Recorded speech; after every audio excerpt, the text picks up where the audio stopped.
어떻게 하면 노년을 건강하고 행복하게 또 값지게 살까 하는 여러 가지 고민들이 많습니다. 노인 문제가 사회 문제뿐 아니라 개인의 어떤 삶에도 노후에 어떻게 현재와 같은 높은 삶의 질을 유지할 것인가에 대한 관심이 많습니다.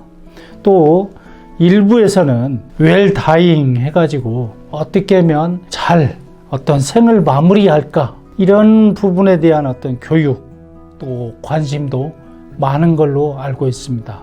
보통 우리가 퇴직을 하고 노년을 맞아가는 분들이 관심사 중에 하나가 첫째가 건강 문제겠죠. 몸이 노화될수록 생로병사라는 사이클에서 결코 생체적인 변화 이런 거에서 자유스러울 수 없다는 겁니다. 노년이 돼갈수록 각종 신체 기능이 떨어지기 때문에 순환도 안 되고 관절들의 그런 유연성 이런 것들도 떨어지기 때문에 결국은 질병 내지는 일상생활을 하는데 제한을 많이 받게 되죠.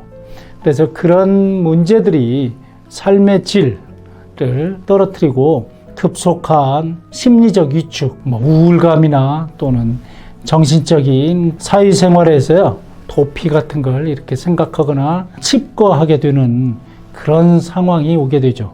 그렇지만 또 현대의 그런 여러 문명의 이기와 의학의 발달, 신체 단련의 향상으로 인해서 노년에도 젊은 날의 그런 육체적인 리듬을 유지하고 건강을 유지하면서 왕성한 사회활동 또 어떤 수명의 연장에 따른 삶의 질을 높이는 건강한 노년을 보내는 분들도 많이 있죠. 이런 다양한 노년의 이런 변화 속에서 건강을 유지한다는 건 결국은 노년을 성공적으로 보내느냐 아니면 누구에게 의지하면서 힘들게 보내느냐 하는 지표가 될 수 있다는 것 의미에서 건강을 첫째로 참습니다. 두 번째 노년에서 일반적으로 가장 관심 갖는 것 하나는 경제 문제이죠. 노년에는 젊을 때처럼 수입이 일정하게 오는 게 아니라 제한적으로 오고 연금에 의지하거나 기존에 벌어놨던 수입 이런 걸로 의존할 수밖에 없다 보니 노년의 삶이 사실은 젊었을 때보다 더 경제적 의존도, 경제에 대한 관념들이 훨씬 커지다 보니 아무리 많아도 풍족하다고 생각을 하지 않는 경우가 많습니다. 그래서 이 노년을 맞이한 분들이 어떻게 하면 경제적인 문제를 해결할까 하는 그 두 번째 관심이 경제 문제인 걸로 보여집니다.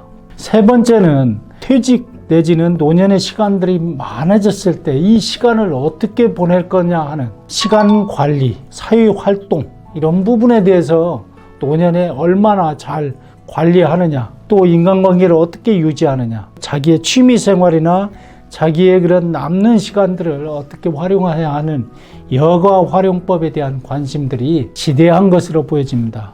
이 노년에는 이런 건강과 경제 또 여가의 활용 이 세 부분에 대해서 하루라도 빨리 이런 부분에 대한 어떤 자기만의 계획이라 할까 실행을 위한 자그마한 실천들이 필요하다고 보여집니다. 저희 요양병원에서도 노령의 어르신들을 보게 되면 이런 그 세 가지 문제가 잘 하시는 분들은 굉장히 적응도 잘 하시고 어디에 있든 어떤 상황에서든 긍정적이고 활기차게 보내는 걸 보면서 박수를 보낼 수 있습니다. 혹여 이런 부분에 실버를 맞이하신 분들이 한번 묵상하시면서 미래 설계 잘 하시길 빌겠습니다.